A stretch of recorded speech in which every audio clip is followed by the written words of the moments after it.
So welcome to the Mathigon Teacher Tool webinar.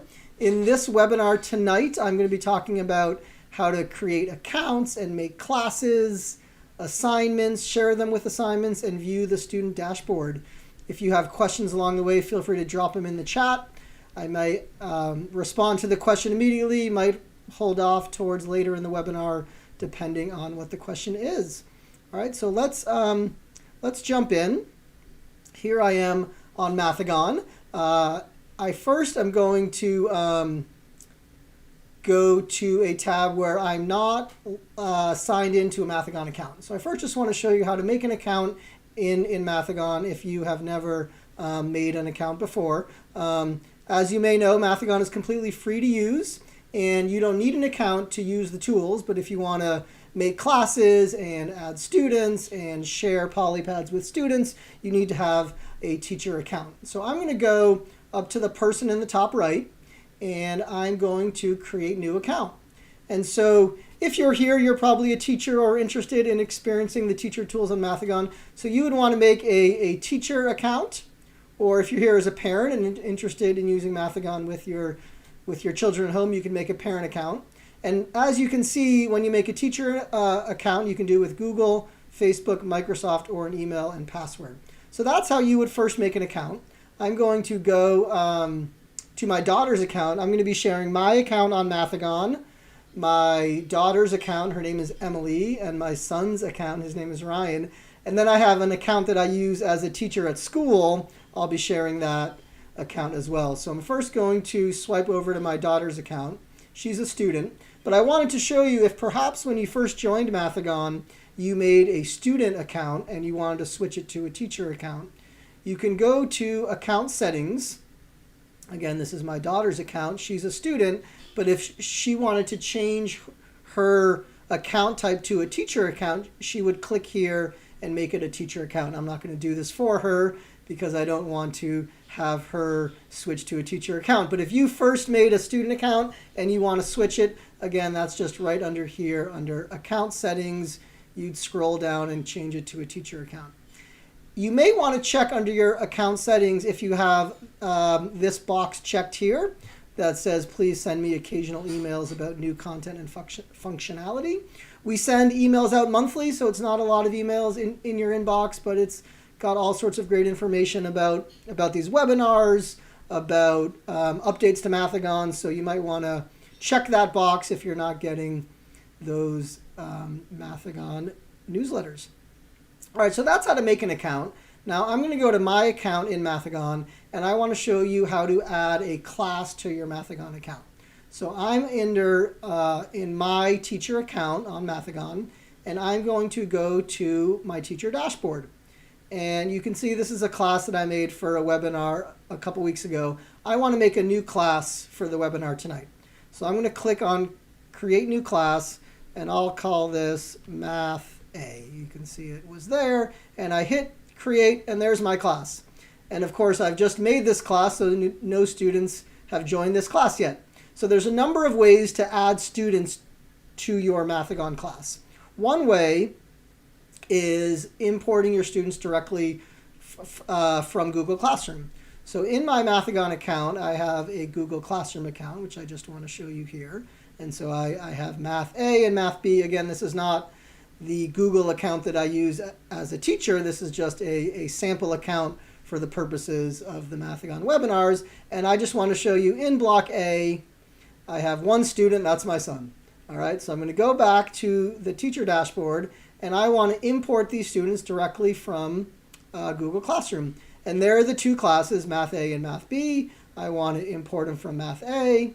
I click, and there's my son in this class, Ryan Poras. So now if I scroll back to his Mathigon account, this is his Mathigon account, and go to his student dashboard, you can see now he is a member of my class. David Poras actually is his teacher and parent, but he's here as a teacher. Now, he already had a Mathigon account because I've used it with him at home. But if he did not have a Mathigon account, when I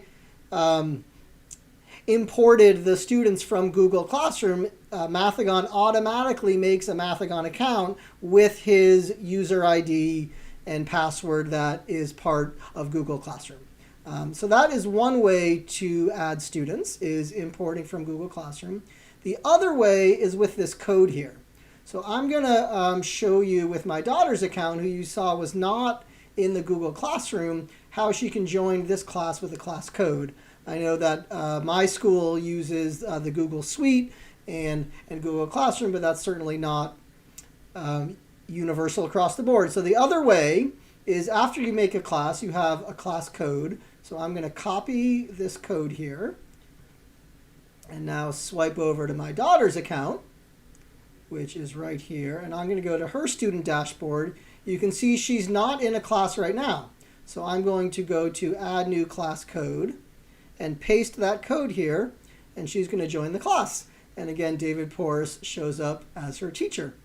So now I'm going to go back to my account, give it a refresh, and there she is in the class as well. So I've added 2 students to this class. In school, if you are in Google Classroom, you would just import all of your students from Google Classroom. If you don't have Google Classroom, you could share the code with them. But it's nice to see that you could do it in multiple ways. All right. So the other thing that I want to show you before we dive into the nuts and bolts of Polypad and how to share canvases is how students can make accounts if you are not a Google Classroom school. So let me go to this browser tab where I'm not signed in. And let's say a student needs to make an account. So you as a teacher have made a class. You cannot import your students from Google Classroom, so you need students to make a Mathigon account. So let's say their birthday and year is 1/1, let's go 2005. So they're above the age of 13. They could make an account with a Google account if they have it, a Microsoft account. I imagine you don't want your students joining with a Facebook account, but your school could be a Microsoft school, and therefore they might have a login with Microsoft, or maybe it's just an email and a password. And so if students are above the age of 13, they could do their first name and last name, email address. Preferably you would instruct them to use their email address at school that they have. Probably encourage them to use the same password that they use at school. Have them accept the privacy policy, and they can decide if they want to get the occasional emails from Mathigon. And then they'd hit create account, and then in the student dashboard, they could join your class with the class code. A question that we get from teachers is, what if students are under 13? So the other option here, let's say I'll do 1/1, I don't know, we'll do 2013. Right? And I do continue. So here it's going to create a restricted student account. So what you would have the students do is create a username. Maybe you have a username that your students are using at school. The Guardian email, what we recommend is you have students put the email of the teacher here, and then the password that the students use at school. So I would imagine in your school technology system, students have a username and a password, so encourage them to do the same username, the same password, and put the email of the teacher. What's going to happen is the teacher is going to get an email to approve the restricted Mathigon account for that student. The student can use the restricted account for 7 days before the account disappears, but as long as the teacher accepts the restricted account for the students in the first 7 days, the student will have a Mathigon account. So if a teacher has a class of 25 students, they'll get 25 emails that they'll have to go through and click approve, approve, approve, but hopefully that won't take too long. I want to show you that in our privacy policy at the bottom here, if you click on the privacy policy, I have it in a new tab. There's a whole section on children accounts in Mathigon. So I talked about all this information, but if you are interested in finding out more about the children accounts, you can do that here as well. The other thing I want to show you that has to do with student privacy and privacy agreements for using Mathigon. At the bottom of the page is a link to our frequently asked questions, which I'll open in a new tab, our FAQs here. And if you scroll down through the FAQs, there is one of the questions on signing a student data privacy agreement with my school or district. So there is information here about who to contact at Mathigon if you have any questions about there's a link to the SDPDC site where you can search if other districts in your state have a privacy agreement with Mathigon, and you can use the information here to help get an agreement with Mathigon and your school district. So that was a quick overview on how to make classes, how to have students join the classes. Now I want to show you what you can do once you've made the classes. So if you've spent time on Mathigon, you know that we have courses. Polypad is our virtual math manipulatives, and there are activities. I'm going to spend a decent amount of time on Polypad in this webinar, and at the end touch on courses and activities as well. Again, if you have any questions at all as this webinar is going on, feel free to drop them in the chat. I'm just checking now and don't see any, but feel free to drop them in there as you have questions. All right. So what I want to show you is how to create assignments in Polypad and share those assignments with students. All right. So before I dive in, I just want to show you here that as you explore Polypad, if you are new to Mathigon, these are on the left-hand side in Polypad is the tile panel. So you can take tiles and put tiles on the canvas and do all sorts of fun things with the tiles. I call these tiles, and this is called the canvas here. Because I have a teacher account and I've made classes, there's a class tab in my side panel. And the library will be there for both students and teachers, but if you have a teacher account but you haven't made classes yet, the class panel is not going to be there. And the students, anyone who has a student account isn't going to have a class panel as well. One thing I want to show you, if you're looking for more tutorials and webinars under library, if you click on videos, it'll bring you to our teacher page on Mathigon, which has a tutorial video on making classes, which I've just talked about. It has a video on sharing and assigning polypads, which I'm about to talk about. And then it has recordings of all our past webinars. So last week I did a webinar on using Mathigon at the secondary level. A couple weeks before that, using Mathigon at the elementary level. Really a focus on Polypad and using all the virtual math tools. I'm not going to be getting into all that tonight, but you can go here and you can check those out. The other thing that I want to show you, under the tile types, you can see there's a number of categories of tiles. And as you click on each tile type, a picture appears to the right that'll bring you to an instruction page on all these tiles.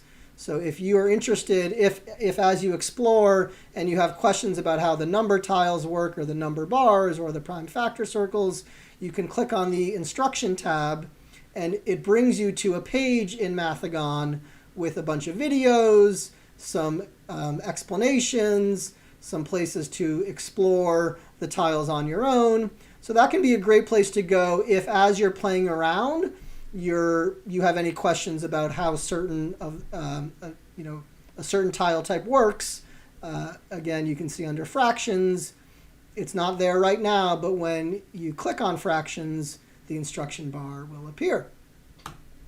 All right, so let me dive into a task. Here's a task that I did with my 6th grade students over the course of this past school year.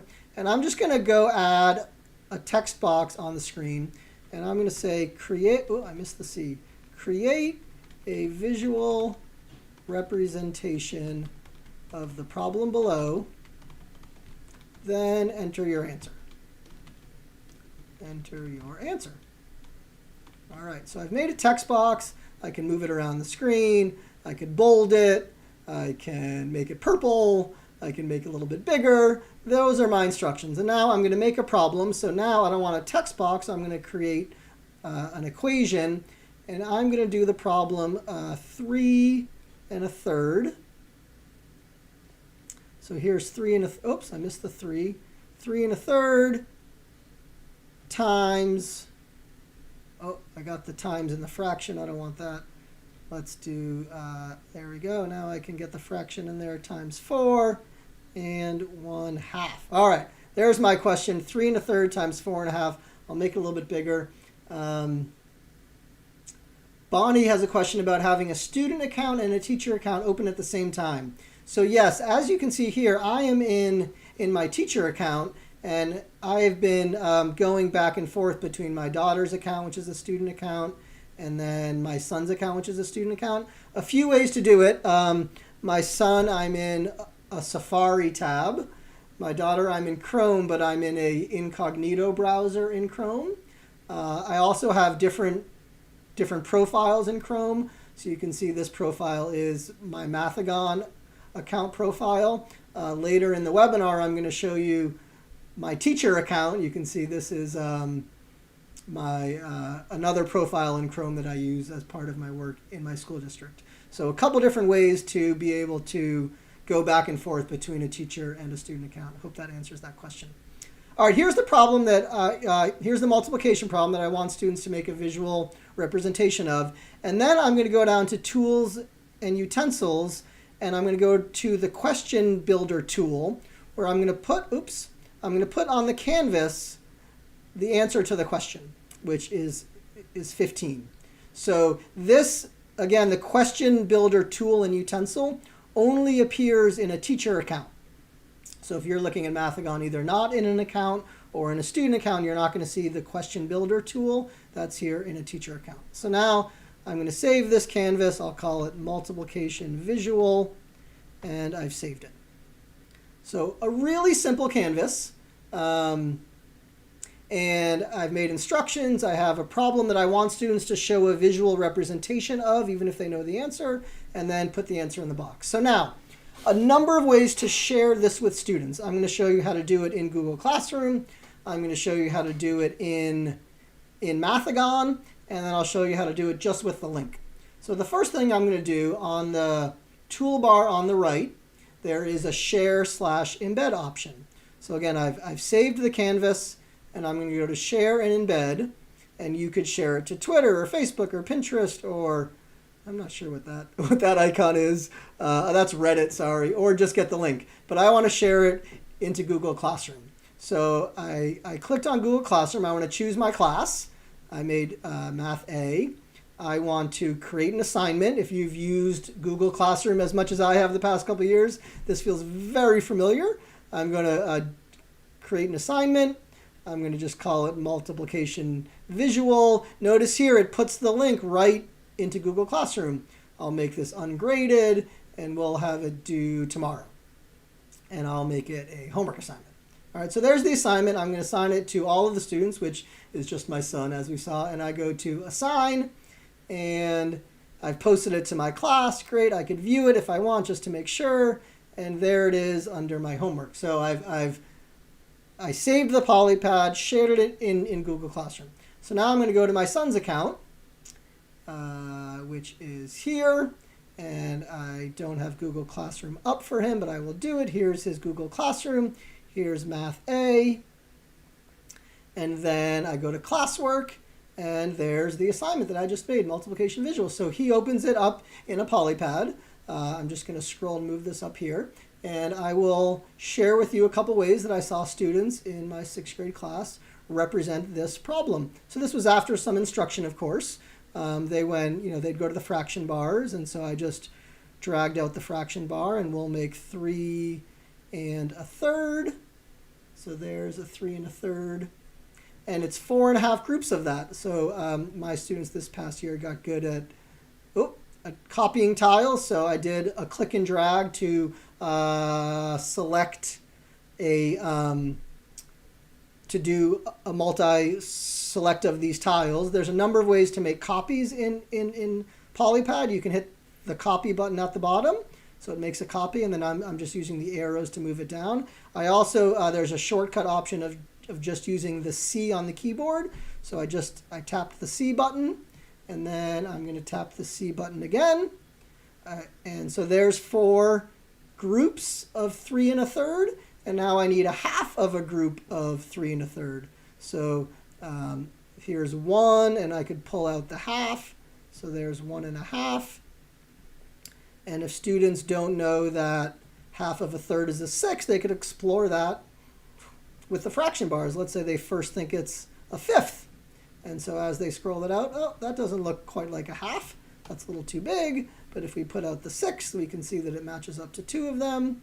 So I could split them if I wanted, take this and pull it out. And so there are 4 1/2 groups of 3 1/3.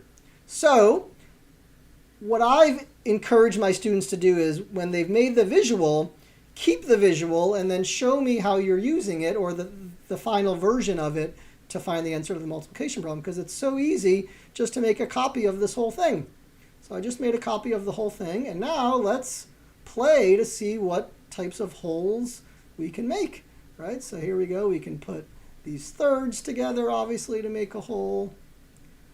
So there's a whole, and then we have the half, and the 6th, and the third conveniently makes a whole. So I've made 5 groups of 3, which is 15. So I will type in the answer of 15. I get a check mark, and confetti comes down the page, right? So in the question builder feature, when students get the question correct, they get a green check. And if there were multiple question builder boxes on the page, when they get all of them correct, the confetti comes down the page. So now my son did a wonderful job here. He needs to go to his library and hit save. So he saved it now, and now he wants to share his work with me. So this is in the example of Google Classroom. So I'm going to go to share and embed, and I'll go to Google Classroom. He's only in one class right now, so he'll go to Math A. There's only one assignment, so he'll choose to do it into that assignment. And you can see what it does is it makes a link to the polypad that he just saved. So then he can do attach. His assignment is ready to turn in. And there's the link. He'll go to turn it in, and yep, turn it in. So really seamless embedding with Google Classroom, both on the teacher end and the student end. And now if I go back to my teacher account here, and I go to this assignment, I can see that one student has turned it in. I can view the assignment, and if I click on his polypad, there's his work. So I can see his work right there. So I'm seeing a few questions in the chat about this. When you assign the polypad, does it create a copy for each student? It doesn't until they hit save. So when the students hit save, which I did at the end, that made the copy for him. But when he is working on the canvas before he hits save, that's not changing the template that I made. So it's not making changes in real time on my account. He can make changes. I always encourage my students as soon as they start working on a polypad to hit save. So it's making that copy in their account. I can go back to the equation editor in a minute. I'm happy to do that. Can you put multiple questions on a pad? Can you link more than one polypad into a single assignment? So I could put multiple questions like this on the same polypad. Just for the purposes of this webinar, I did one, but I'm going to share with you some examples from my classes where I had multiple questions on one. And a feature that is coming at some point in polypad is the ability to, in one polypad, have multiple canvases. So if I wanted each question to be like on a different slide, I could have a single polypad with maybe 5 slides, and each slide would have a question like this. So that's an option as well, coming at some point down the road. All right, so that's in Google Classroom. But I also want to share with you. So my daughter, as you saw in the beginning, she's a member of this class, but not in Google Classroom. So if I wanted to assign this not in Google Classroom, I'm going to go back to the original canvas that I made, and I'm going to go to class. And now, again, as a reminder, this class tab only comes up in a teacher account. So because I'm in a teacher account and I've made classes, I click on this class tab. Now, what I want to show you is that I'm in the webinar class, which is not the class that my students are in for this webinar. If I go to Math A, which is the class that my son is in, here's his Canvas right there. So there's two ways to see the Canvases that students have done. I could do it right in Google Classroom that I showed you, or on the teacher end, you can see the student copies here. I'm going to show you an example of that in my classes in a few minutes. But what I really want to show you right now is how to assign this to my daughter who's not in Google Classroom. So if I just click Assign here, you've shared this Polypad with your class, with the Math A class. So now I'm going to swipe over to my daughter's account, and when she goes to Polypad and she goes to her library, there's an assignments part of her library, a section of her library. So here's the assignment that I just shared in Google Classroom, but I also could just do assign and it shows up in her assignments in Polypad. So in class, if I'm just doing a quick assignment with kids, I might post it to Google Classroom, or I might just assign it in Polypad, and I might put, on the Do Now to students to go to their library in Polypad and go click on the first assignment there. I just want to show you another visual here just to highlight some of the Polypad tools. Maybe she really wants to use a multiplication grid to show this multiplication problem.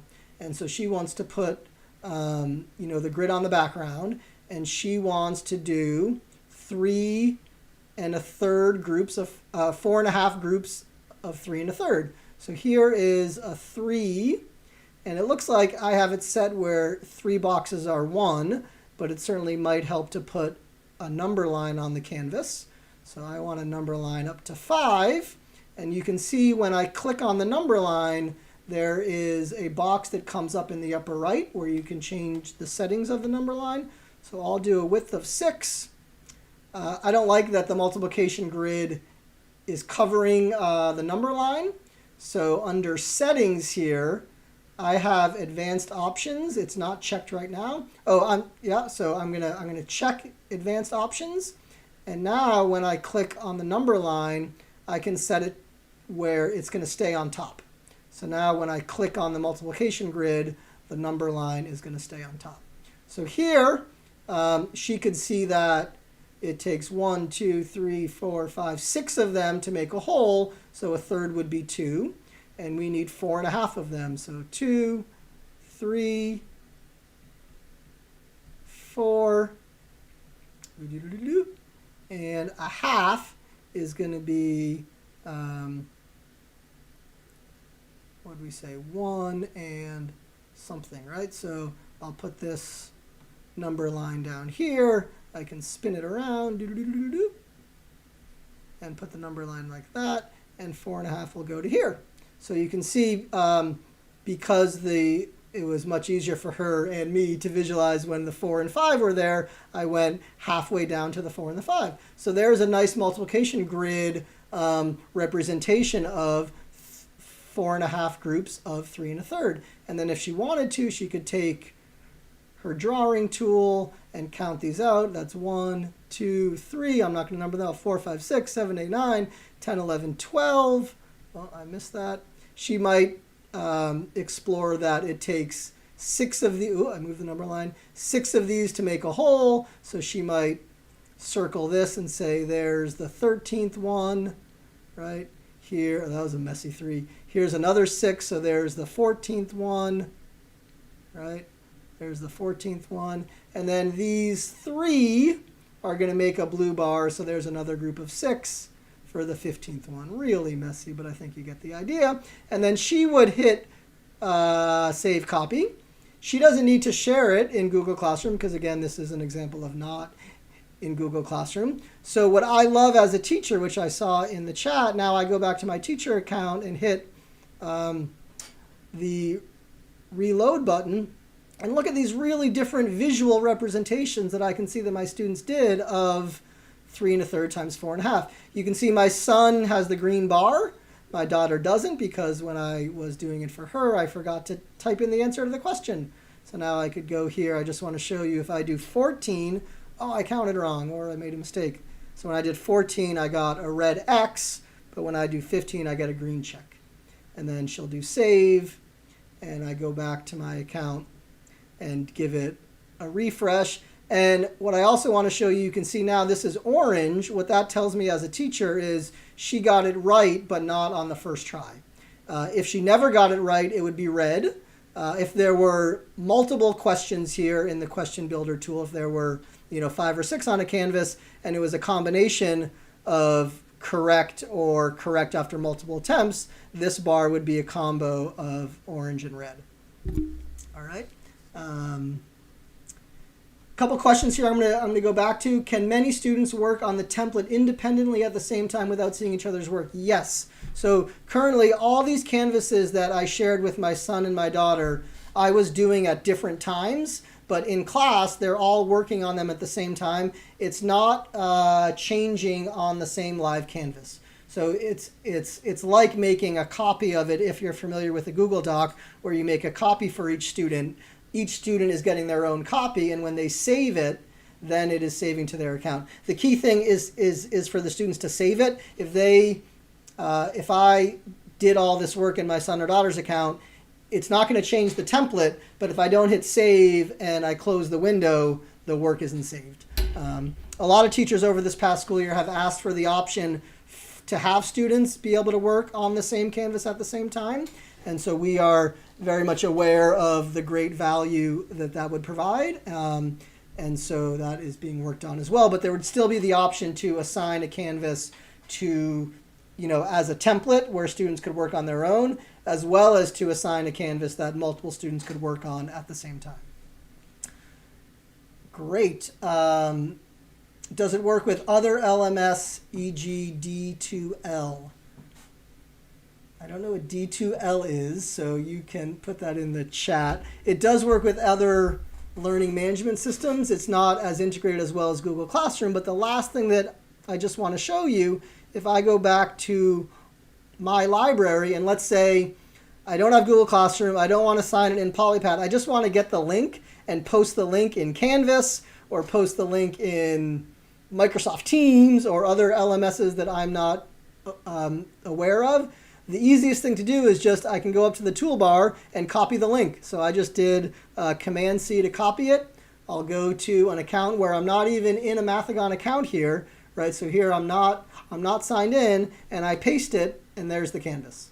Right now, because I'm not in an account, I could do work here. I can't save it, and then I can't share that back with my teacher. But if I were in an account and I saved it, this link is going to change. And then so, as I hit save, what is going to be here after Polypad is going to be a different code. And then the student could copy that code and paste it back in Canvas or something. All right, so I hope that answers that question. All right, let me show you, I think I showed you all the ways to share. Let me share with you some examples of what I did as a teacher this past school year that I found desire to learn. Cool, I haven't heard of that one. Yeah, but as I just showed, it's very easy just to copy the link up in the toolbar. The other thing that I should mention about copying a link, I find myself anytime I want to get a link, I just copy it in the toolbar.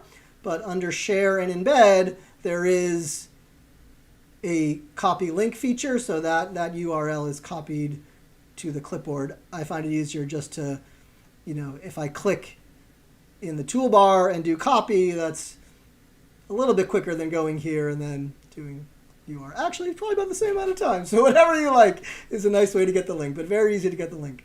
All right, let me show you a few things from my account as a teacher. So this is a canvas that I made where I want students to use the cut tool to explore the area of parallelograms.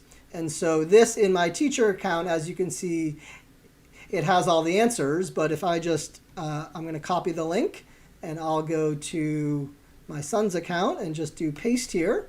And there's the canvas that I just made. And so this was, in class, and students without a lot of, introduction or instructions. I just said, go find the area of these of these parallelograms. They had worked with Polypad enough in class at this point that they were familiar with how the tools worked and the cut tool. And it's just really easy to take this and cut it and move it over and say, oh, I made a 3x7 rectangle, which is 21. There we go. So that's how this canvas worked. I'm not going to go through and do it. I want to show you now in my teacher account. This is the canvas that I assigned. I'm going to go to class. I've turned off the names because I didn't want my students' names to show up in the webinar. I don't think I shared that feature, so let me go back to my Mathigon teacher account for a moment and just show you that under the feature of student copies, you can turn the names on and off. So if I had examples here where I didn't want students to see the name of the canvas that I was sharing, I could turn those names on and off. And so for the webinar tonight, in my class account, I have all the names turned off, just to protect the names of my students in school. So here, what I loved as a teacher was to be able to see how students were interacting with the idea of area of parallelogram. Certainly, this was done in class. I was walking around the class and having conversations with students, but here's an example of students who showed a really good understanding of how to cut the parallelogram and move it to make a rectangle. I like the student's use of colors to show the triangle that was moved. Here's an example of a student that wasn't approaching this task with the cut tool, but I recall having a conversation with a student where they were counting the halves of the triangles. And so that worked well for these where it wasn't that hard to keep track of the halves of the triangles. But you can see on this one, he was having a little more difficulty, might not have had time to finish. But it was a good conversation about really nice approach. When are some situations that might be more difficult? Are there some other ways to think about finding the area of these shapes? Here is a student, I don't want to save those changes. Here's a student that didn't quite finish, and that's okay, right? I could see that, they cut it here. They were using dots to count around the rectangle. I think this initially they might have been thinking about the perimeter because they're counting all the way around. There's one other one that I wanted to share of a student who was able to abstract the ideas really, really quickly. And I like to be able to see as a teacher that this student was off and running, right? So here's an example of a student, it's way at the bottom, I think, where, that's not the one. Let me take a look here and find the one I'm looking for. I think it might have been, so this, I actually have a good memory of having a conversation with this student on a couple of them where they were using the cut tool to move around the shape but not make a rectangle. And so that was a really interesting conversation with that student. Here's an example of a student that really was confused on how this process worked, and I went and had a conversation with them. We were doing one up at the board together. So this student didn't finish, but I saw on my teacher dashboard pretty quickly that there was some confusion about preserving area, what the cut tool is all about, but some really great conversations individually with students. At the end of the class, I could share these polypads with the class on the projector, and not show the student name. So a student like this was confused on the idea. I didn't share this polypad with the class, but it's a nice feature to not always have to share the names of the canvases that are being shared. All right, I will put this link in the chat. I just saw a question about, can you share this? Which absolutely. All right, so let me just copy that and put it in the chat. I think that's the one. Let me know if that was not the right one. So just some other ones to share here. I did a similar activity with the area of right triangles, and so you can see the students took the triangles and copied the triangles to make a rectangle. Some of them did them in kind of creative ways. I'm not really sure what's going on there. Doubling, maybe quadrupling them. I think here's a student who used 4 of the triangles to make a rectangle. Great, right? And so what a nice way for that student to think about it differently than I might have been expecting. They got the green check in the moment, so they knew that they found the correct area of the triangle, and then could have conversations with classmates about how they might have done it. You can see as their thinking continued down the page, there were some where they used 4 and some where they used 2. Great. Awesome. All right, so let me move on from Polypad.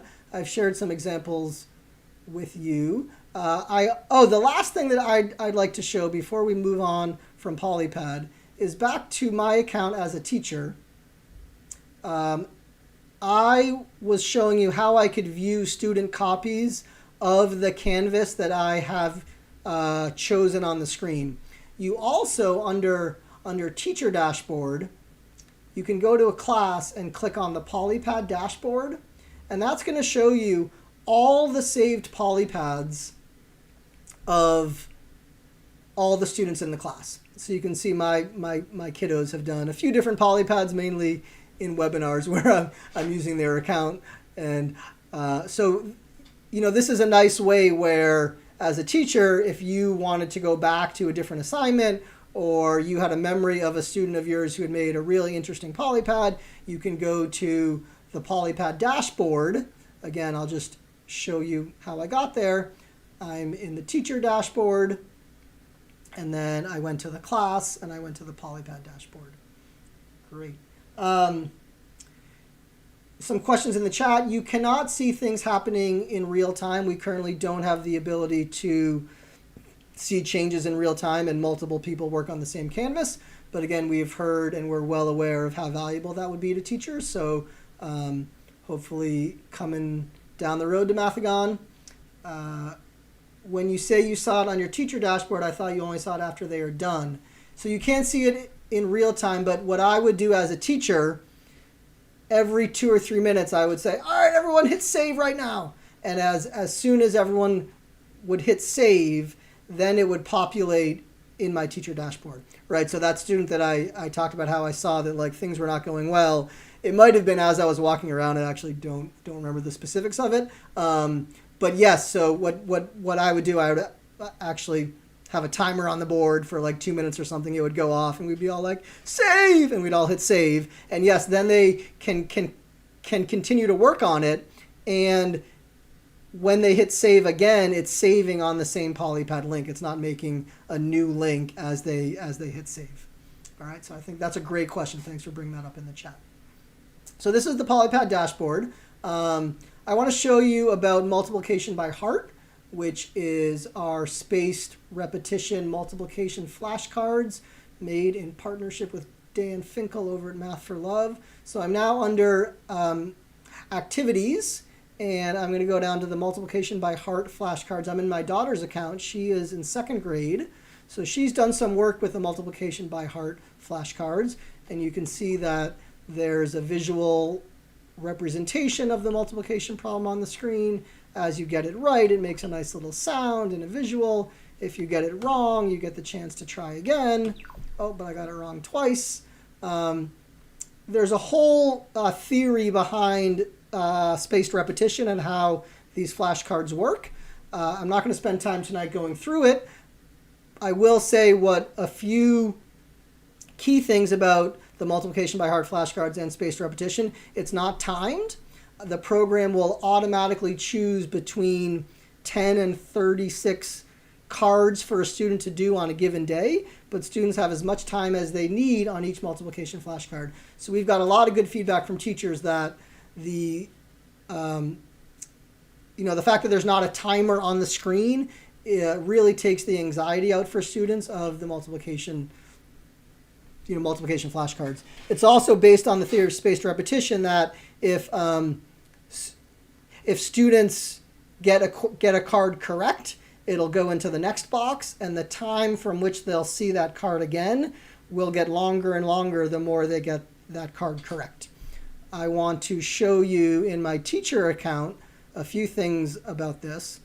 The first thing that I want to show you is our teacher page, mathigon.org/teachers.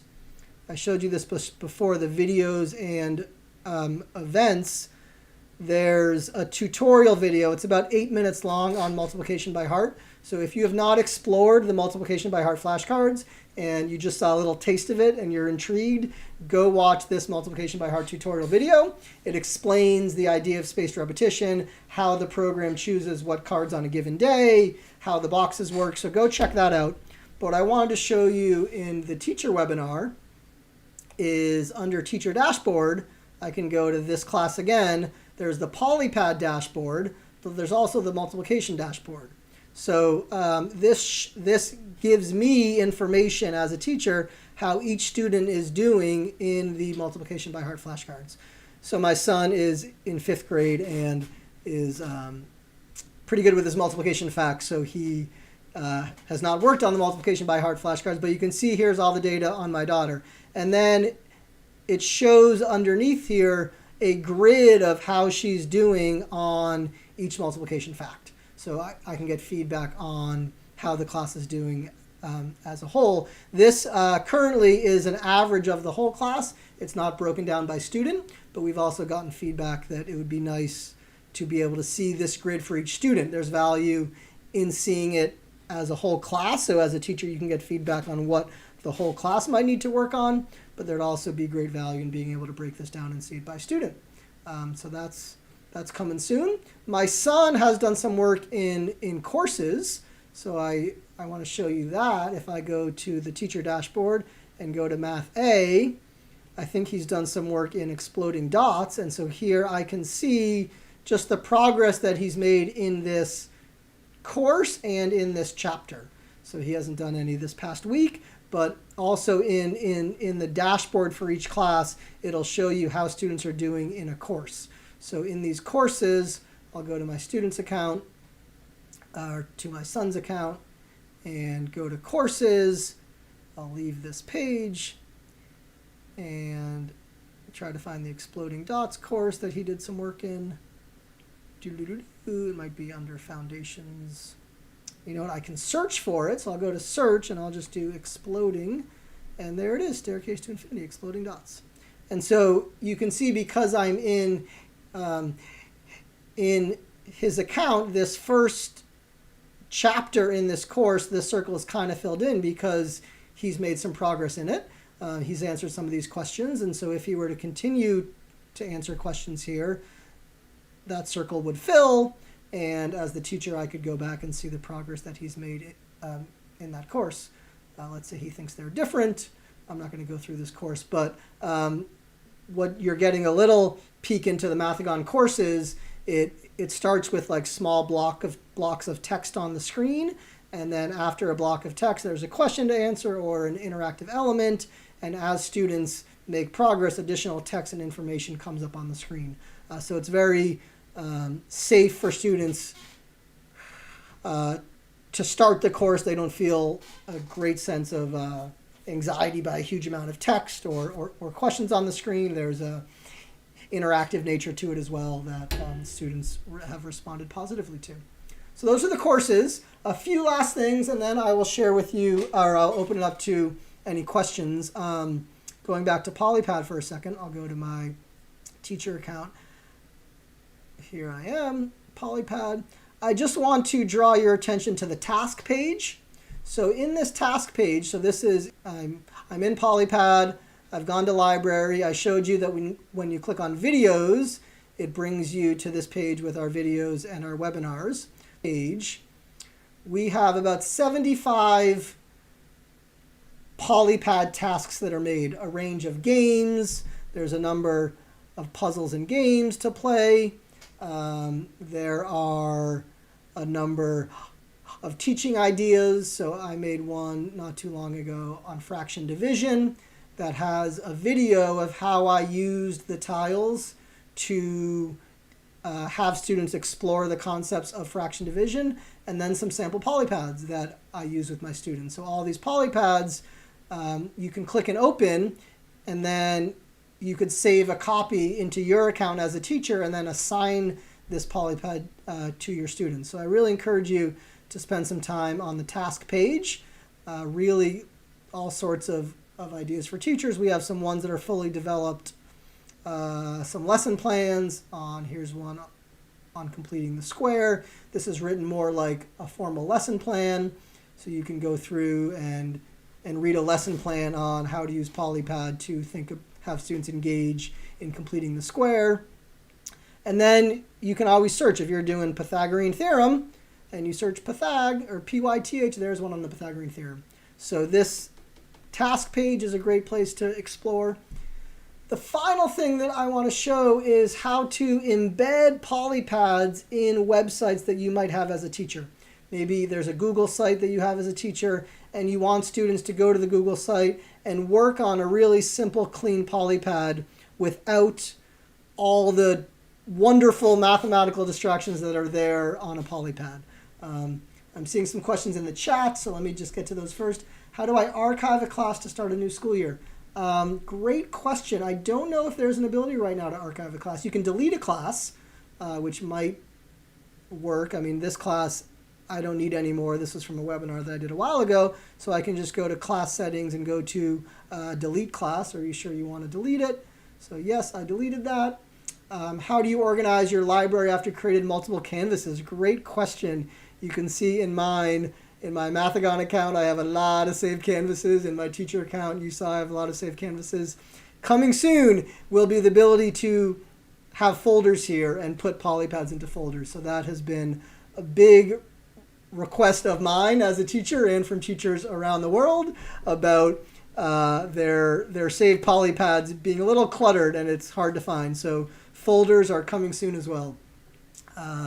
Can you import a Google Doc to a Polypad to make a summative assessment? Can you expand on that question a little bit for me? Can you? You can put a Polypad into a Google Doc, but what I do want to show you is how to put it into a Google site. So let's say I'm going to go to the task page and I'm going to search for our template. So I just typed in TEMP and it came up. And there's a link here which I found very useful as a teacher, a bunch of pre-made Polypad templates.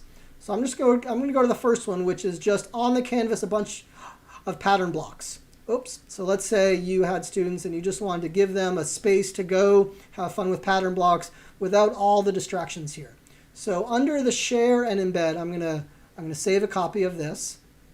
And what I just want my students to have on the screen is those tiles and nothing else.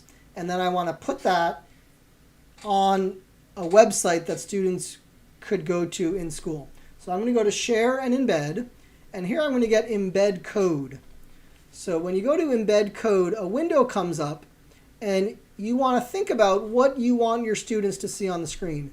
So the sidebar, let me just talk about the sidebar. This is the whole sidebar. All the tiles, all the library, all the class. I don't want my students to see the sidebar. I just want them to use the tiles that I have on the canvas. So in my embed code, I'm going to go to unclick the sidebar. The toolbar is the thing at the bottom. I want them to move it. They don't need the pen tool or the geometry tool or the text box or the eraser, but they might want to change the colors. The settings bar is the thing on the right. So I do want them to go to full screen and undo. They don't need to make a grid. They don't need the fancy options. Maybe they can download it. They can zoom in and out. And they do want to copy, paste, delete, and rotate. So I've thought about what I want my students to do. I'm going to copy all of this text. I just copied it. And now I'm going to go to a Google site that I've not done much on. I've just called it Embedded Canvases, right? So now I'm going to click on the white space down here.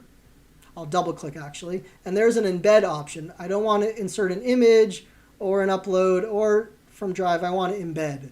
And so I click the embed, and it's not by the URL, it's by the embed code. And you can see here, I got the embed code. This is the embed code. So now I'll paste it here and go to insert, and there's the canvas. Right, so now, if you've done any work in Google Sites, you know there's a button here to do a preview of the site. And so I go to preview, and there's the canvas. It works really well, except it's a little small, right? So now I can move these all around. I could copy them if I wanted to, make some copies of them and make a shape, but I want it to be a little bit bigger. So what I can do here in the Google site is when I click on it, go to edit, I'm going to make the width about 1,000 maybe, and the height maybe 800, and go to next and see what that looks like in my preview now. Oh, this I have to drag over. I'll make that over here and drag this down so it can fill that up. And now when I go to preview, it's much bigger, right? So now there's this whole canvas that just has, just has the pattern blocks. And so students could take this and copy it and be off and running, having fun with pattern blocks, whatever you want them to make. They could go have a good time with that. So that's a way to embed a simpler version of a polypad into a Google site. The last thing I'll show you, and then I'll open it up to questions. You also, if you don't want to put it on a Google site and you just want a link that is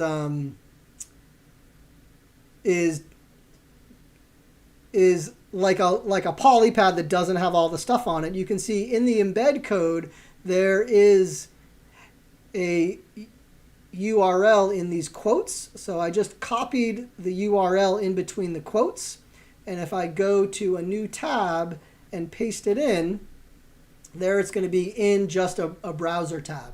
So now this is something that you could post in Canvas or in Google Classroom, and again it's just got what I made there on the Google site. So this is certainly a nice option to think about how you might use that with students as well. All right, cool. It is coming on 8 o'clock. I know there's lots of questions in the chat. I will get to those in a minute. I'm going to end the official part of the webinar here. I want to thank you. I'm going to stay and answer all the questions in the chat. I will stay as long as people have questions, but I'm going to say thank you for all of you that joined the webinar. I hope this was a good use of your time, and I hope you have a great rest of your summer and a wonderful night.